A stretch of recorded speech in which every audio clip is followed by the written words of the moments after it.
तो जैसा कि आज हम बात करेंगे मिग वेल्डिंग के बारे में, जो बिना गैस का चलता है। बहुत ज़्यादा आज हाइप में चल रहा है अभी कि बिना गैस का मिग वेल्डिंग चलता है। तो ठीक है, उसके बारे में आप जान लीजिए अच्छे से कि किस तरीके से चलता है और क्या है, मतलब लेना चाहिए या नहीं लेना चाहिए, किसको लेना चाहिए। ठीक है, तो बहुत सारे लोग ऐसा सोचते हैं कि टिक वेल्डिंग जो है उससे बढ़िया है। मतलब जैसे कि टिक वेल्डिंग में क्या है कि आर्गन गैस लगता है, बहुत ज़्यादा महंगा है, तो क्या करते हैं कि फ्लक्स वाला ले लेते हैं। ठीक है, फ्लक्स वाला ले लेते हैं, यानी कि बिना गैस का। ठीक है, या मान लेते हैं कोई अगर गैस वाला ही मिग वेल्डिंग लेना चाहते हैं कि बहुत ज़्यादा महंगा हो गया है गैस। अभी क्या है कि टिक वेल्डिंग जो आर्गन गैस है वो बहुत ज़्यादा महंगा हो गया है।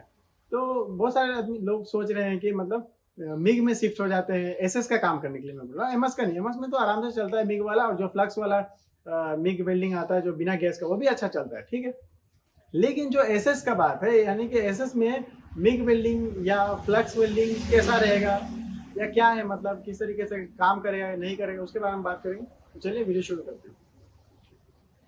तो सबसे पहले मैं बात करूंगा टिक वेल्डिंग के बारे में। ठीक है, तो जैसा कि टिक वेल्डिंग हम लोग मारते हैं एसएस में तो थोड़ा महंगा पड़ता है, सभी लोग जानते हैं। और अभी क्या है कि गैस का दाम ज्यादा बढ़ गया तो और ज्यादा महंगा लग रहा है। ठीक है, तो उसके लिए हम क्या करना चाहिए, तो बहुत सारे लोग ऐसा सोच रहे हैं कि हम मिग में शिफ्ट हो जाए। ठीक है, तो ठीक है, सोच ठीक है, कोई दिक्कत नहीं है। और फिर काफी लोग ऐसा सोच रहे हैं कि फ्लक्स जो आता है बिना गैस का मिग वेल्डिंग आता है उसमें हम शिफ्ट हो जाए।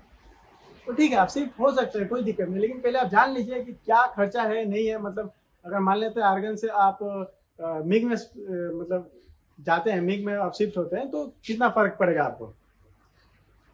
तो जो एमएस से काम करते हैं उनके लिए कोई टेंशन नहीं है, वो शिफ्ट हो सकते हैं, कोई दिक्कत नहीं है। तो वैसे भी मिग मिग जो है एमएस में अच्छा चलता है। जैसे कि CO2 का मैं बात कर रहा हूँ। ठीक है, बहुत सारे लोग हैं जो CO2 बोलते हैं, CO2 के नाम से जानता है मिग वेल्डिंग को। अच्छी बात है, कोई दिक्कत नहीं। अभी वो मिथ मैं आपका दूर कर दे रहा हूँ कि CO2 और मिग अलग है ना, एक ही है ना, क्या है जो भी है। ठीक है, तो मैं सबसे पहले बात करूंगा एसएस में जो काम कर रहे हैं उनके बारे में, एमएस के बात नहीं करूंगा। तो एसएस में जो काम कर रहे हैं, मान लेते हैं टिक वेल्डिंग में आर्गन गैस यूज होता है। ठीक है, सभी जानते हैं आर्गन गैस यूज होता है, और आर्गन गैस हो गया महंगा अभी। तो मिग में हम जाना चाहते हैं कि मिग चलाएंगे बढ़िया एकदम CO2 से।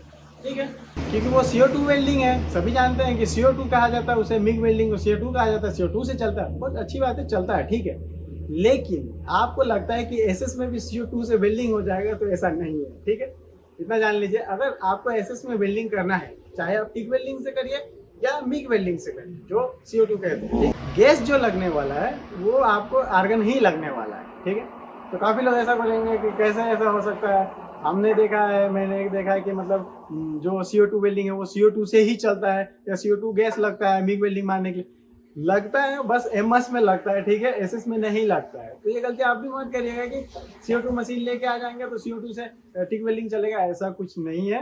अगर आपको टिक वेल्डिंग मारना है, एसएस का मैं बात कर रहा हूँ, एसएस में तो आपको मिग आर्गन गैस ही यूज करना पड़ेगा। आर्गन सिलेंडर आता है जो अभी महंगा हो गया है, वही यूज करना पड़ेगा, वरना नहीं होगा। CO2 से करिएगा नहीं होगा, वेल्डिंग नहीं हो पाएगा।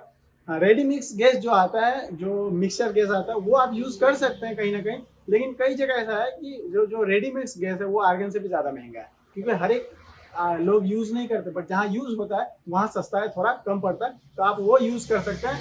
जिसमें CO2 और आर्गन का मिक्सचर आता है, या एक आता है जो हीलियम और CO2 और आर्गन का मिक्सचर आता है।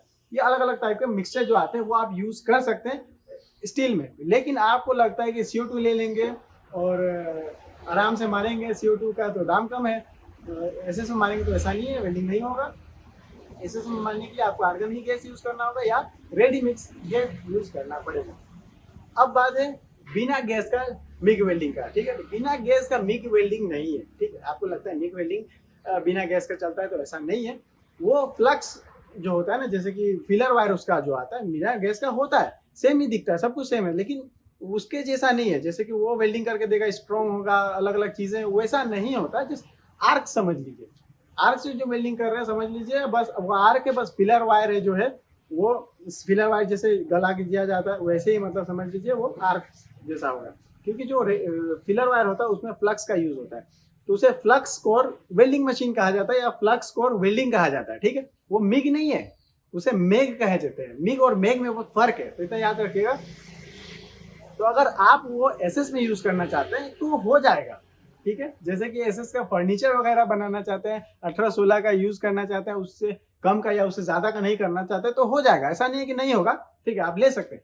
लेकिन वो जो एसएस का जो फिलर वायर आता है उसका, वो क्या है ना कि आपका जो टिक वेल्डिंग है ना वो गैस से भी ज़्यादा महंगा पड़ेगा आपको, ठीक है। जैसे कि उसका जो रोल आता है 1 केजी का हो गया, 2 केजी का या 5 केजी का जो भी आता है, वो गैस से भी ज़्यादा महंगा पड़ेगा। जैसा कि मैं स्क्रीनशॉट दिखा दे रहा हूँ आपको, तब आपको समझ में आ जाएगा। तो इसीलिए आप ये गलती मत करिएगा कि टिक वेल्डिंग से हम फ्लक्स कोर वेल्डिंग जो है उस पर शिफ्ट हो जाए। एमएस के लिए करना चाहते हैं फ्लक्स कोर वेल्डिंग बेस्ट है, आप यूज़ कर सकते हैं, कोई दिक्कत नहीं है। लेकिन एसएस के लिए मत सोचिएगा ऐसा कुछ कि हम एसएस में भी फ्लक्स कोर यूज़ कर लेंगे या गैस बचाने के लिए मिग वेल्डिंग यूज़ कर लेंगे जो CO2 पे चलता है। ऐसा कुछ नहीं है। मिग वेल्डिंग में मारिएगा ठीक है, लेकिन वो आर्गन सिलेंडर से ही होगा एसएस में, ठीक है। तो ये बात आप समझ लीजिए। तो बहुत सारे लोग हैं जो ऐसा सोच रहे हैं कि जो सोच रहे हैं कि हम आराम से शिफ्ट कर लेंगे, उसमें दाम कम हो जाएगा, खर्चा कम हो जाएगा। ऐसा कुछ नहीं होने वाला, और महंगा है और ज़्यादा महंगा है, ठीक है। तो इस बात का ध्यान रखिए। जैसे कि अगर मान लेते हैं कि आप टिक से, अगर मिग में ये होता है जो CO2 से चलता है उसका मैं बात कर रहा हूँ, फिर भी आपको टिक से ज़्यादा महंगा पड़ेगा। वो कैसे मैं बताता हूँ। जैसे कि मान लेते हैं कि सिलेंडर जो है आर्गन सिलेंडर, वो भी सेम यूज़ करना पड़ेगा उसमें, तो दोनों सेम हो गया, बस मशीन अलग है, ठीक है। तो मशीन में क्या है कि आपको लगता है कि टंगस्टन रॉड है जो उसका अलग से रेट लगता है, फिर फिलर वायर का अलग से रेट, ठीक है, कोई दिक्कत नहीं है। फिलर वायर 202 का 304 का लूज में मिल जाता है, पैकेट वाला छोटे, पैकेट वाला मानते थोड़ा महंगा है, बट मिग वेल्डिंग का जो रोल आता है उसके कंपैरिजन में बहुत कम है, ठीक है। तो इतना याद रखिएगा। जैसे कि आप जो लूज में माल उठा के लेके आते हैं, फिलर वायर की मैं बात कर रहा हूँ, उसका रेट आपको पता है। और जो बिना फ्लक्स कोर का मैं बात कर रहा हूँ, फ्लक्स कोर की नहीं बात कर रहा हूँ कि फ्लक्स कोर के बहुत महंगा है। जो नॉर्मल फिलर वायर आता है जो मिग वेल्डिंग के लिए, जिसका रोल, उसका भी 1 केजी का रोल का दाम देख लीजिए यहाँ, ठीक है। और बाकी जो हम लोग नॉर्मल फिलर वायर उठाते हैं लूज में या पैकेट में, उसका रेट आपको पता ही है अच्छा से। तो ये दोनों मैच कर लीजिए, उसके बाद आप सोचिएगा कि आर्गन का दाम बढ़ गया है गैस का, तो मिग में ये हो जाए, मतलब शिफ्ट हो जाए या फ्लक्स कोर पे हो जाए, तो ये गलती मत करिएगा। फ्लक्स कोर में होना चाहते हैं हो जाइए, कोई दिक्कत नहीं, लेकिन फिलर वायर का दाम भी देख लीजिए, उससे ज़्यादा है, ठीक है। तो ये बात याद रखिए, बहुत सारे लोगों को कन्फ्यूजन है, और ये रेट बढ़ता हुआ देख के गैस का और भी ज़्यादा लोग मतलब ऐसा सोच रहे हैं कि हम जल्द से जल्द मतलब दूसरा मशीन पे शिफ्ट हो जाए, तो ये गलती मत करिएगा, ठीक है। आर्गन ही बेस्ट है, आर्गन जो टिक वेल्डिंग चल रहा है वो बेस्ट है। देखिए रेट क्या है कि फ्लक्चुएट होता रहता है गैस का, अभी बढ़ गया है, हाल ही में बढ़ा है, और फिर कम हो जाएगा, ठीक है। पिछला बार ही बढ़ा था, बहुत ज़्यादा बढ़ गया था, बट फिर कम हो गया था। ये कम बेसी होते रहते हैं। जैसे कि वहाँ गैस कोई आपके जो रिटेलर है या जो दे रहे हैं आपको, वो ऐसा कुछ नहीं कर रहे हैं, जो जहाँ से आ रहा होता है सिलेंडर गैस, वहीं से रेट बढ़ गया हुआ है, इसीलिए तो रेट कम हो जाएगा, टेंशन मत लीजिए। लेकिन उस चक्कर में आप दूसरा एक्स्ट्रा पैसा खर्चा करके फंस मत जाइए, ठीक है। तो उम्मीद करूंगा जो भी मैंने बताया आपको समझ में आ गया होगा। अगर कुछ बाकी रह गया हो तो आप नीचे कमेंट्स कर सकते हैं, वरना मुझे इंस्टाग्राम में फॉलो कर सकते हैं, वहाँ मेरा नंबर दिया हुआ है। कोई भी ज़्यादा जानकारी चाहिए आपको या कुछ पर्सनल जानकारी चाहिए, वहाँ से आप ले सकते हैं। तो बस आज के लिए इतना ही, मिलता हूँ नेक्स्ट वाली वीडियो में।